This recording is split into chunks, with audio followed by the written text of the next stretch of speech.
Laing 5 milyones ka pesos na usab ang ihatag sa Kapitulyo ngadto sa mga local government units kansang mga mayor mitambong sa meeting kagahapon isip pa si una nga pundo alang sa tuig 2022. Matod ni Gobernador Gwen Garcia nga ang maong kantidad gamiton alang sa tagsa-tagsa nila ka infrastructure projects isip insentibo sa ilang partisipasyon o pagtabang sa lalawigan nga mahimong labing adunahan nga probinsya. Subay sa 2020 Annual Financial Performance Report nga gipagawas sa Commission on Audit CONCOA sa miaging semana, moabot na sa 208.27 billion ang net asset sa lalawigan sa Sugbo. Gibana-bana nga 9.5 billion ang additional net asset ug kini mas taas kun itandi sa 2019 COA report nga 203.9 billion. Og walay utang ang probinsya sa Sugbo. For the 7th consecutive year has been declared according to the COA Financial Performance Report as the richest province in the entire country.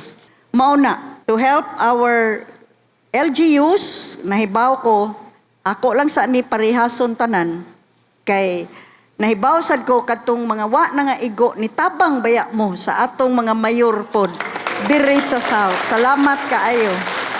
Si Garcia nagkanayon nga hatagan niya ang mga mayor og diskresyon kung ila ba gamiton ang maong pundo sa pagpadayon sa infrastructure project o gamiton isip dugang assistance sa mga naapektuhan sa bagyo. Allow me to share part of the resources of the province of Cebu to help you.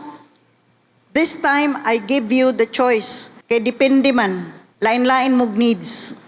Ang uban infra. Ang uban added assistance.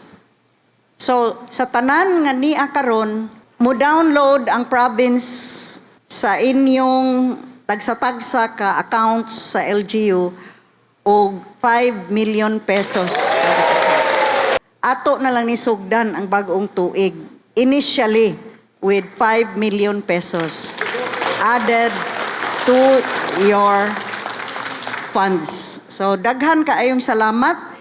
Matod ni Garcia, iyang giisip nga dakong hagit ang pagkaadunahan sa probinsya sa Sugbo kay kinahanglan nga iya kining ipaabot sa katawhan nga ilang matagamtaman ang pagkadato sa probinsya. Hinungdan nga iya gayud paning kamutan ilabi na nga daghang Sugboanon ang naglisod karon. Sukad miigo ang bagyong Odette, unang mihatag og tabang pinansyal si Garcia gikan sa iyang kaugalingong bulsa ug inabaga ni presidential candidate Esco Moreno ang 100,000 pesos cash assistance nga iyang gihatod sa mga LGUs nga naapektuhan sa bagyo. Sa iyang ikaduhang paglibot, gihatod usab ni Garcia ang 1 milyon ka pesos nga emergency fund matag LGU nga gamiton pagpalit og relief goods sa mga konstituwente nga naapektuhan sa bagyo ug sa paggasto sa dinalian nga clearing operations. Gawas sa salapi, nakahatag na usab ang lalawigan sa Sugbo og 38,912 ka sako nga bugas, 13,818 kalata nga sardinas, 12,973 kalata nga beef loaf, mga kape, noodles, 418,549 ka botilya sa tubig ug 12 ka water tanks ug labaw sa tanan 57 ka generator sets nga gamiton sa clearing operations, pagpadagan sa mga water pump stations ug uban pa nga nagkinahanglan og kuryente sa LGUs.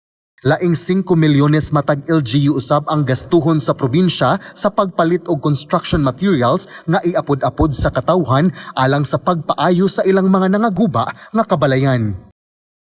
John Fredson Granada, Balita sa Sugbo.